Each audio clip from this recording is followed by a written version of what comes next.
Hello again. Happy and blessed Christmas Day from Metro Manila, the Philippines, Southeastern Asia. In this brief video, I'm going to summarize an article about racialized student achievement gaps in Canada. The source is theconversation.com, a Canadian current affairs blog website. In Toronto, Ontario, Canada. Toronto public schools have major and rising student achievement gaps based on race and income, so not only on race, according to a recent landmark report. One of the biggest blocks to closing these gaps is educators' understanding of why these gaps exist and the methods used to try and close them. This article was published on February the 11th, 2019. In the summer of 2018, education researchers, community partners, and teachers gathered to address such reports of inequality. One of the main issues discussed was how identity-based data helps to locate and remove systemic barriers.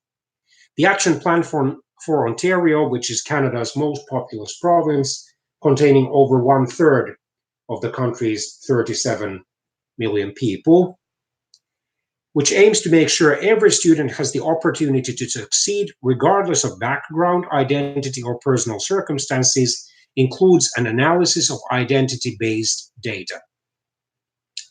Researchers have demonstrated that in Toronto public schools, and Toronto is Canada's largest city, and also ethnically the most diverse one, Black or African Canadian, racialized, and lower income students face significant gaps in student outcomes. Other reports show gaps as high as 30% on standardized test scores. Lower socioeconomic groups of African Canadian, Middle Eastern, Indigenous, and Latino boys were among those most impacted by the achievement gap. On top of this, racialized students feel less comfortable at schools. African Canadian, Latino, and racially mixed students from lower socioeconomic groups reported lower levels of school satisfaction than all other racial groups. For decades, researchers in the United States have used identity-based data to identify achievement gaps between groups of students based on race, gender, language, ability, sexuality, and other social identities. This has not been common practice in Canada. Although some of the US research has been misguided, critiques of these early reports by education scholars have been helpful. Research attention then turned to opportunity gaps.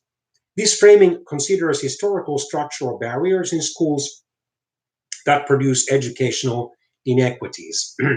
So instead of focusing on deficits in students, the research focuses on systemic issues such as economic resources, racism, and embedded practices in policies. This research shift was promising, but most discussion of opportunity gaps still fell short. They generally consider only the distribution and access to material goods within different schools and fail to account for other opportunity gaps denied to students both inside and outside of school, including present-day and historical inequities. As a former TDSB lead teacher in the Model Schools for Inner Cities MSIC program designed to close gaps, and later as a researcher who studied the MSIC program, this professor has some insight into how we might begin to tackle these issues in Ontario. MSIC program was launched in 2004 to support schools whose students faced the greatest barriers to success.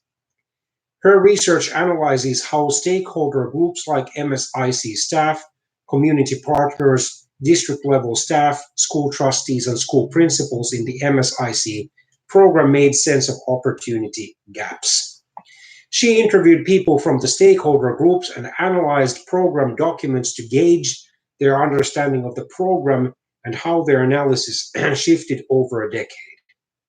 Participants mostly agreed on the purpose of the program to close opportunity gaps, but they had dramatically different ways of thinking about those gaps. The two different approaches that emerged are affirmative versus transformative. These are categories defined in the context of international development by political theorist Nancy Fraser. The affirmative approach emphasizes fixing or saving students. This method tends to use language like empower.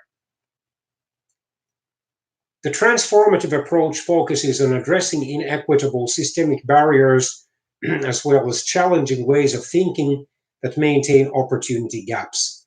This method tends to use language like support and affirm.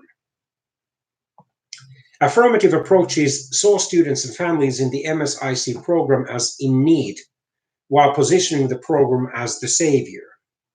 Transformative approaches positioned the program as temporary support that aimed to work itself out of existence.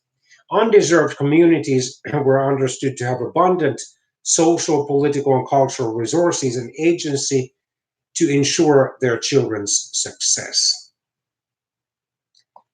Affirmative approaches are related to the purpose of achieving excellence in teaching and learning, generally in the form of standardized test scores.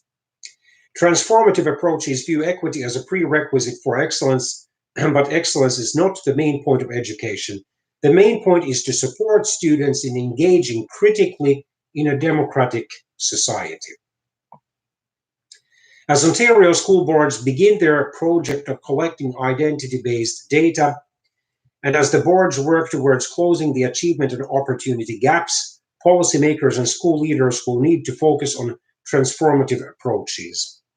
Their work needs to understand the relationships between historical injustices and student achievement, engagement, and well-being today.